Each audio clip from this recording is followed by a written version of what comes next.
Sebuah video memperlihatkan seorang pengendara sepeda motor dengan santainya menggeber gas menerabas banjir. Padahal, ruas jalan Sintang Binjai yang sejak beberapa hari terakhir lumpuh total akibat banjir. Di saat semua kendaraan darat digantikan perahu untuk melintasi genangan banjir, pemandangan tak biasa justru ditunjukkan oleh pengendara ini.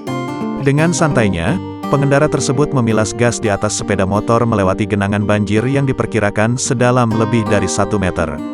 Pemandangan tak biasa itu sontak menarik perhatian warga yang berada di atas perahu di Jalan Raya Mensiku, Kecamatan Sintang, Kabupaten Sintang, Kalimantan Barat.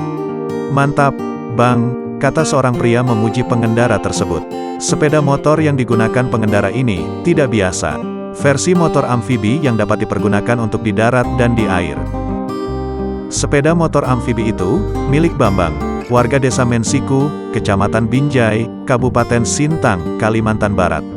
Asalnya sepeda motor bebek biasa. Saya modifikasi.